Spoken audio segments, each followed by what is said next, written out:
Bismillahirrahmanirrahim. Assalamualaikum warahmatullahi wabarakatuh. Waalaikumsalam warahmatullahi wabarakatuh. Salam perubahan.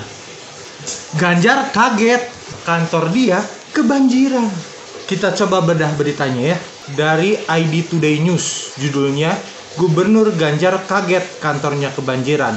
Prodem (2) sudah mulai seperti Pak Jokowi. Ya, jadi di berita ini Kang disebutin kalau Gubernur Jateng Ganjar Pranowo itu kaget kantornya kebanjiran. Nah, setelah dia komentar gitu, kok bisa kaget? Pertanyaan kita.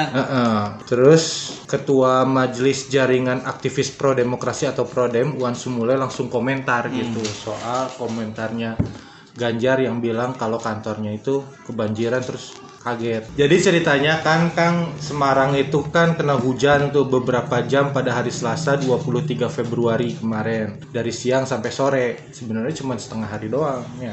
Hujannya nggak lama-lama banget. Teman gara-gara ini tuh beberapa titik di Semarang itu kebanjiran. Berminggu-minggu. Iya, jadi kan di sini diceritainnya sempat nggak banjir dulu Kang.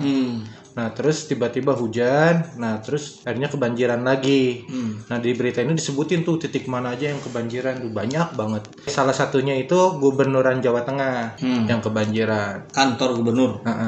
Luar biasa. Tapi netizen nggak peduli sebenarnya soal kebanjirannya itu, titik-titik mana yang kebanjiran. Nah, mereka cuma nanggepin sikapnya Pak Ganjar Pranowo tuh pas ngaku. Pas datang ke kantor katanya dia kaget ngelihat kantornya, nggak nyangka gitu lihat kantornya kebanjiran. Nah, kenapa dia bisa kaget Kang? Jadi dia tuh selama 3 hari itu pergi ke Kudus. Kudus juga kebanjiran udah berhari-hari. Masih Jawa Tengah tuh. Kudus kebanjiran, Ganjar Pranowo datang ke sana. 3 pekan kebanjiran tuh Kudus tuh. Pas ke Kudus, yang ditinggalinnya kebanjiran. Oke. Ya, musibah. Terus pas balik ke kantor, terus lihat tuh udah menggenang semuanya tuh di kantornya itu, dari mulai area parkir motor, parkir mobil sampai ke dalam-dalam semuanya kebanjiran. Nah, terus saya heran Kang, ini tuh kok dia kan ke Kudus nih, nggak ada gitu yang ngasih tahu, nelpon gitu, WA gitu, ini kantornya kebanjiran gitu, nggak ada yang ngasih tahu gitu, sampai harus kaget gitu. Kita malah jadi kaget pas dengar Ganjar kaget. Iya benar. Ya, kok bisa kaget gitu?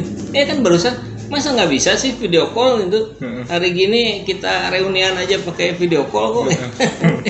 Ini hal yang sepenting ini mestinya jangan kaget. Tapi jangan-jangan, ini gayanya Pak Jokowi kan gitu, sering kaget-kaget juga gitu. Jangan-jangan ini bagian dari strategi politik, tapi nggak tahu. Kita coba kabar berikutnya gimana tuh. Jadi di selanjutnya memang seperti yang Akang bilang itu. Jadi Iwan Sumule ini bilang kan kalau Ganjar tuh sekarang lagi pencitraan nih, gencar-gencarnya buat jadi presiden. Oh iya benar.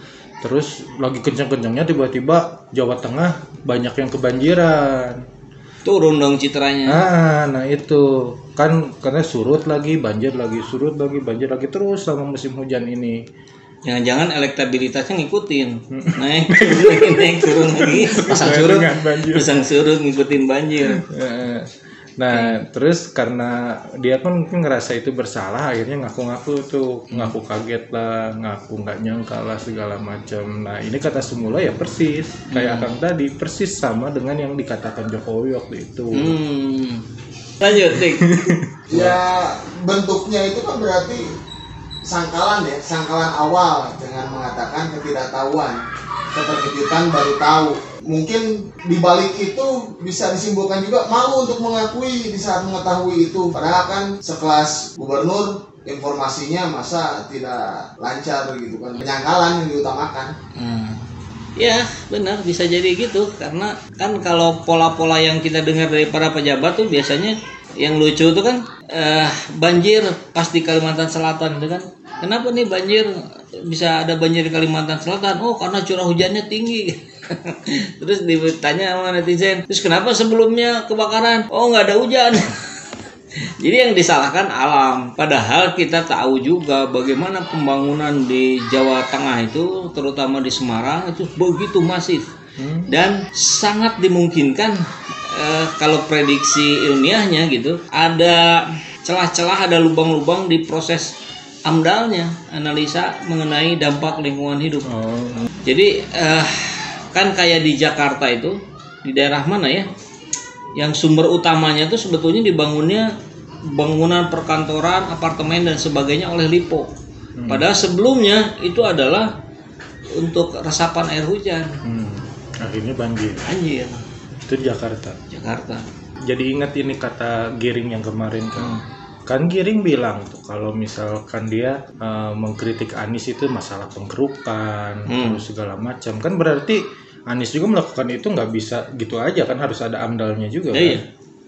Nah kalau saya Kang soal Ganjar ini daripada dia bilang kaget gitu ya, Ganjar sama Jokowi waktu itulah ya, daripada dia bilang kaget nggak nyangka segala macam, lebih baik gitu kan kalau dia ngaku gitu dia tuh punya salah, dia tuh salah membangun atau dia tuh miss di mana gitu kan.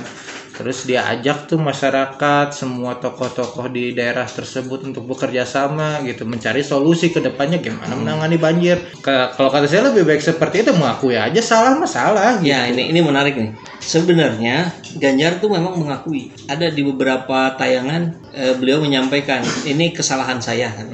Ini salah saya sebagai gubernur. Tapi top di situ saja. Jadi ini seolah-olah seperti mengambil teori leadership gitu, bahwa tidak ada pasukan yang salah adalah pimpinan pasukannya. Tapi nggak ada lanjutan. Nah, tapi nggak dijelaskan salahnya apa. Nah, kalau di bejer beaskeun ya, what is the meaning bejer beas?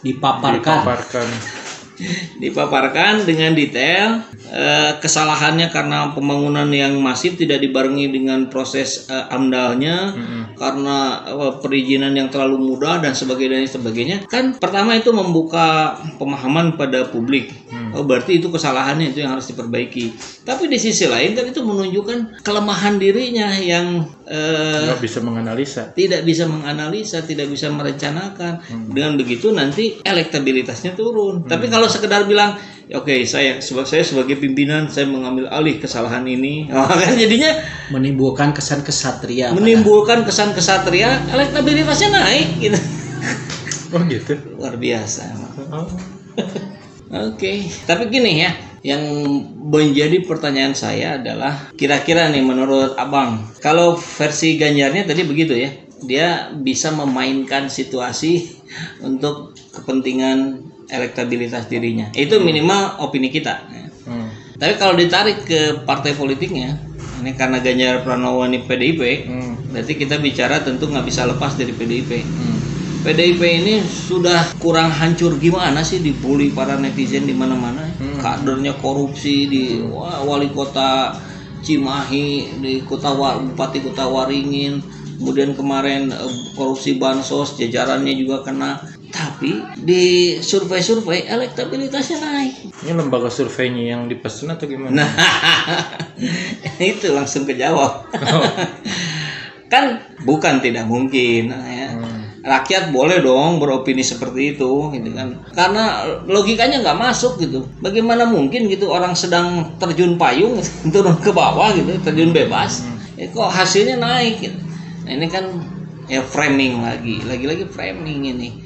Jadi saya kira sahabat semua, ini tugas kita bersama nih untuk terus menggaungkan apa yang ada di depan mata kita, kebenaran yang nyata. Ya, untuk saling mengingatkan saja kondisi hari ini itu seperti apa, kita harus bersikapnya bagaimana. Jangan terframing gitu oleh media-media mainstream, oleh lembaga-lembaga survei yang disinyalir, kita tidak menuduh ya, tapi disinyalir dengan sangat kuat gitu. Ya bisa jadi itu dipesan saja gitu. Statistik kan bisa diolah. Tapi kan gampang Kang, kalau kita misalkan pengen tahu elektabilitas setidaknya di daerah kita ya. Gampang aja, kita tanya aja 10 orang teman kita. Gimana pendapatnya? Gitu. Kalau dari situ juga kan udah kebayang, oh di daerah sini atau di kampus ini rata-rata begini. Nanti pas hasilnya tidak sesuai ya. Oke, kalau gitu kan kita udah pasti nih, kalau di lingkungan kita tuh udah sama lah sama kita frame-nya. Berarti kita harus main ke Solo, kita harus main ke Medan. Tanya satu-satu. Iya, untuk membuktikan aja gitu. Atau gini aja, sahabat-sahabat semua nih yang ada di Medan, yang ada di Solo. Betul. Coba nanti di kolom komentar ya, sampaikan gimana sih pendapat lingkungan teman-teman terhadap PDIP yang oleh berbagai survei naik elektabilitasnya. Mestinya turun, terjun bebas. Harusnya. Ya, kita tunggu aja ya pendapat sahabat semua di kolom komentar. Ya, sekian dari kami. Apabila ada salah-salah kata, kami adalah tempatnya. Kesempurnaan hanya milik Allah Subhanahu wa taala. Wallahu a'lam bishawab. Wassalamualaikum warahmatullahi wabarakatuh. Waalaikumsalam warahmatullahi wabarakatuh.